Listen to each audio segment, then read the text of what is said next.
très exactement 150 ans après le premier sondage dans les bois du Hochwald. Un sondage qui, de moins 230 à moins 242 mètres, ne rencontre que du charbon. Une épaisseur exceptionnelle, les dressants de Merlebach sont découverts.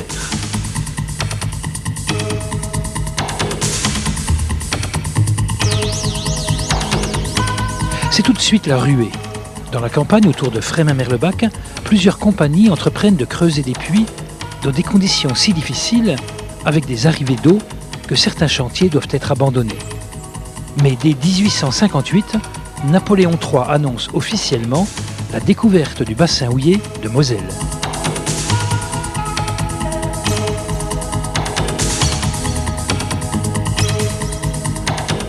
En quelques décennies, plusieurs chevalements sont érigés et redessinent le paysage de cette campagne.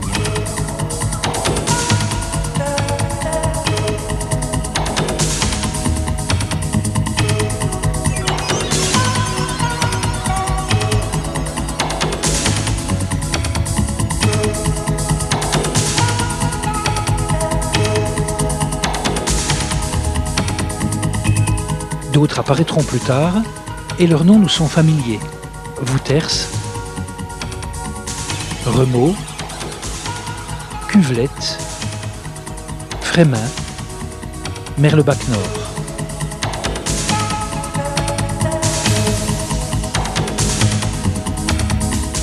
De génération en génération, des dizaines, des centaines, des milliers de mineurs se sont succédés dans ces cages.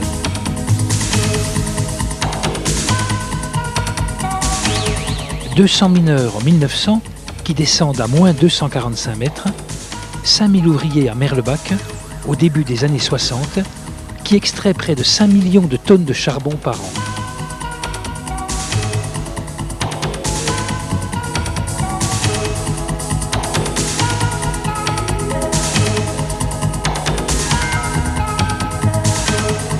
En 1960, les dressants de Merlebach assurent à eux seuls 45% de la production des HBL. Merlebach est alors le plus grand siège d'Europe.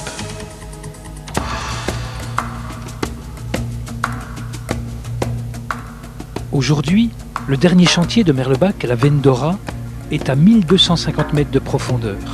À elle seule, elle a produit 1 600 000 tonnes de charbon.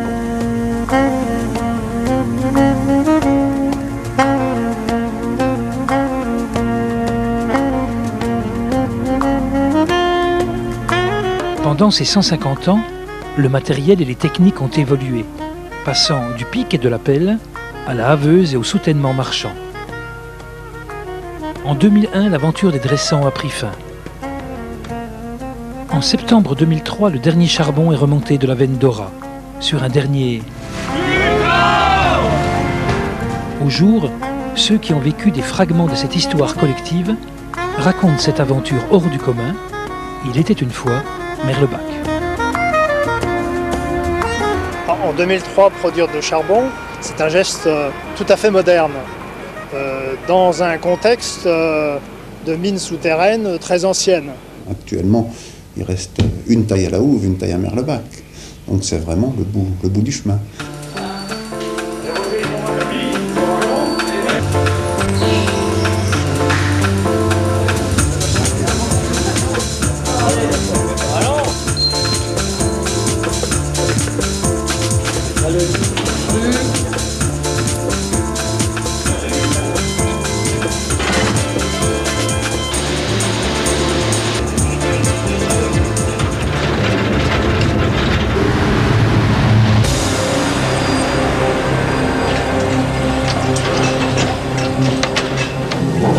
Je suis chef de taille et je suis juste sous le porion et je prends les ordres du porion et les transmets aux ouvriers.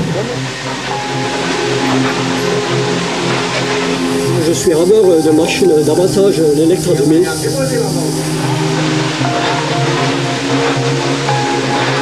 Pratiquement depuis le début, les mineurs avaient leur salaire, étaient payés à la tâche. Quand j'ai commencé ma carrière au Puy 5, on a sorti les 2 derniers chevaux. Moi qui a commencé à 14 ans, c'était un métier très très dur, très très dur. Sans compter ceux qui ont commencé encore avant moi, c'était encore plus dur. utilisaient la pelle, la pioche, la hache. Le mineur, c'est un bâtisseur. C'est quelqu'un qui bâtit tout le temps. Il faut constamment s'adapter aux conditions. C'est un producteur qui n'est content qu'à partir du moment où il a réalisé sa production.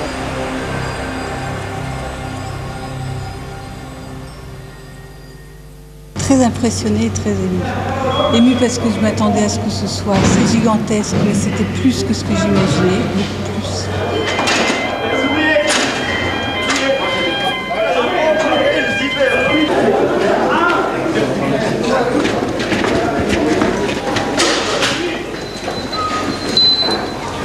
J'ai un quart d'heure de retard.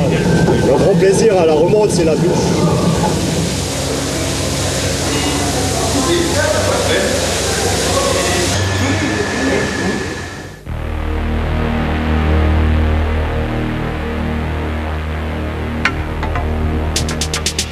Donc le charbon brut qui est extrait de la taille est remonté par un ensemble de bandes transporteuses. Avant de pouvoir vendre le charbon, il fallait que le charbon soit propre. Alors les jeunes qui étaient embauchés ne descendaient pas directement au fond. Jusqu'à l'âge de 16 ans, ils étaient au jour à trier le charbon. Il était toujours derrière nous, hop, hop, hop, hop. Mais tu dis, mon Dieu, s'il est une fois, il tient à voir sa bouche là pour dire, il m'a hop, hop, hop. On travaille déjà comme une bête. À cette époque, le lavoir de Frémin a été le plus grand lavoir d'Europe. A été pris pour vitrine technologique parce qu'il était très moderne.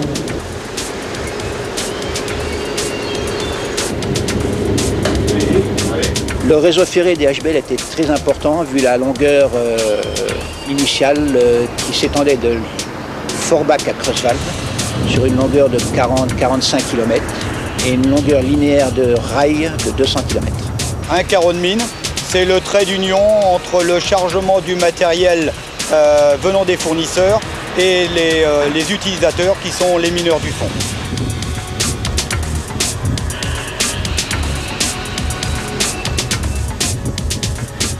Au fond, il y avait nos frères, nos pères, nos cousins, oncles ou n'importe. C'est-à-dire que nous, on réparait les machines qui remontaient du fond.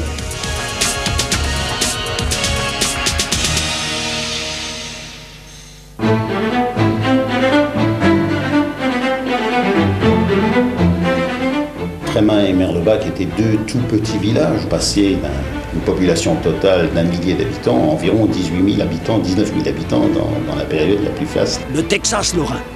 Les rues étaient noires de monde le matin et l'après-midi au changement de poste. Quand ils arrivaient gare de Merlebach le matin, dans les cafés-restaurants, dans les cafés qu'il y avait autour de la gare, il y en avait plusieurs. Les demi étaient déjà tirés, mais ça, on ne va pas le dire. La bière, c'était le champagne du mineur. Moi, quand j'avais 12-13 ans, le jeudi, de temps en temps, je me levais avec mon père à 5 h du matin et je préparais 50 rhums, 50 schnapps d'avance pour pas être à la bourre. Alors souvent, on leur a dit que c'était des gens qui mangeaient trop, qui buvaient trop, etc. C'est bizarre qu'on n'aurait jamais dit qu'ils travaillaient trop. Champagne des mineurs. Je suis né ici à Frémin-Merlebach. Et puis, moi, j'étais d'une famille de 11 enfants. Moi, je suis le 9e. Mon grand-père, il a travaillé ouvrière. Mon père, mes 4 frères, on travaillait ouvrière. Et les parents venaient me trouver et me disaient, eh bien, si mon fils ne réussit pas d'études, il ira au fond de la mine. Puis les portes lui étaient ouvertes, hein, les portes lui étaient ouvertes. Au fond de ma classe, je vois encore l'emplacement. J'avais une affichette sur laquelle il était dit « Mineur, c'est un métier ».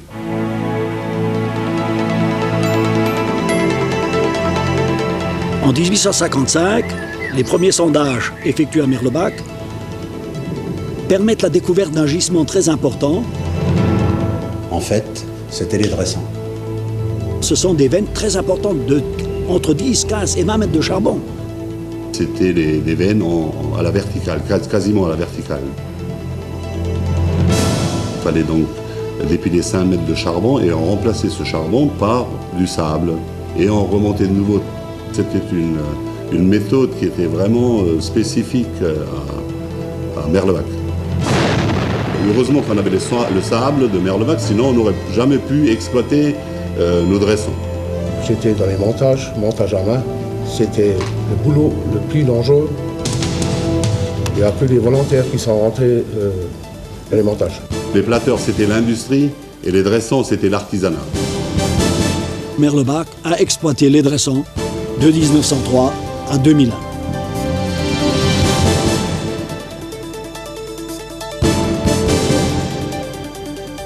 Actuellement, sont encore exploitées les veines en plateurs dans le champ de Cocheren.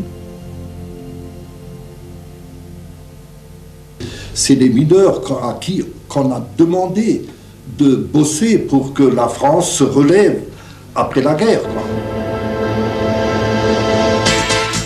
Cette bataille du charbon avait pour but de favoriser une exploitation au maximum de la seule énergie qui était capable de procurer en grand nombre l'électricité pour faire tourner les machines. Toutes ces concessions du groupe de Petite Rosselle, Folquemont et de Merlebach ont été nationalisées. D'une quinzaine de pays d'Europe, les gens arrivent et s'installent dans la région pour mener cette bataille du charbon. Parce qu'il faut produire à tout prix, ce qui représente à peu près 4500 mineurs au fond, uniquement à Merlebach. Maintenant non, ce sont des blindés qui dégagent le charbon, des rabeuses qui l'abattent. Et l'évolution se fera jusque dans les années 70, où des grandes machines d'abattage sont mises en route, qui elles seules abattent autant que 3-4 chantiers anciennement. Les mineurs de Merlebach sont devenus champions d'Europe de production. Et le siège de Merlebach est devenu, entre-temps, le siège le plus important d'Europe, l'un des sièges les plus importants au monde. Puis la crise est arrivée et il a fallu réduire, disons, notre niveau de production. Les années 81, pendant la période électorale des présidents, où Mitterrand est venu faire un meeting à Forbach, on a annoncé dans la région, comme dit si je me trompe, dans les 30 ou 40 millions de tonnes de charbon. Mais entre 81 et 84, on a embauché beaucoup de jeunes, ce qui a permis de désengorger un peu les demandeurs d'emploi. Donc ça a été une période un peu euphorique, mais la réalité nous a très vite rattrapés. On disait à l'ingénieur aussi bien qu'au chef ou n'importe Glück auf bis nachher. Glück auf, ça veut dire salut.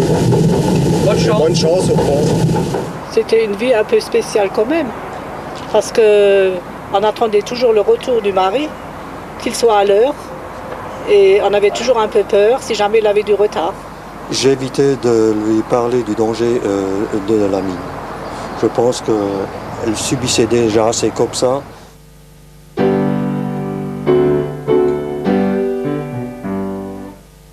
C'était le 30 septembre 1976. Nous étions tous en classe et nous avons appris une terrible nouvelle. Nous avons vu près du puits Wouters une épaisse fumée qui sortait du ventilateur. Que le père d'une de mes élèves était mort. Il faut savoir que la première équipe de sauveteurs qui sont descendus y ont laissé leur vie. Comble de l'ironie, cette fille s'appelait Barbara, de son prénom. Et Barbara, c'est le nom de la Sainte Barbe. La Sainte Barbe qui est la patronne des mineurs. Nous, on était la deuxième équipe. Nous sommes descendus à 11h moins le quart le soir. Et il y avait tellement de fumée, on n'y voyait pas à 2 mètres. Et quand nous sommes arrivés dans le quartier, tout était en flammes. Vers 11h15, donc la délégation des Houillères est venue m'annoncer que mon mari faisait partie des victimes de la catastrophe. Bon, j'avais que 6 ans, c'est vrai. Je me souviens juste que maman est venue me réveiller le matin en me disant que papa était au ciel. Les corps n'ont pas été remontés, ils sont restés au fond de la mine. Mon grand-père, il y en a un, il est mort à cause de l'explosion du Grizzly. Il a voulu aller sauver des vies dans une mine. Bon, malgré ce qui est arrivé, mon fils aîné est quand même descendu au fond de la mine pour y travailler, mais contre mon gré, quoi.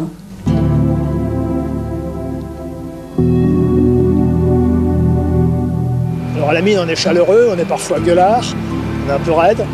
mais on se respecte. En tant que syndicaliste, on a fait avancer beaucoup de choses de part et d'autre. Je me souviens des grandes grèves qui se sont passées en 63. Des grandes grèves des mineurs, qui ont lutté pour la sauvegarde de l'emploi, qui ont lutté pour la sauvegarde de l'entreprise. C'est un secret pour personne que la hiérarchie, disons, dans les houillères a été pendant de nombreuses années une hiérarchie à structure quasiment militaire. On avait des chefs porions que si vous n'enleviez pas la casquette, vous ne rentrez pas dans le bureau. La promotion par le travail était largement encouragée par la direction des houillères.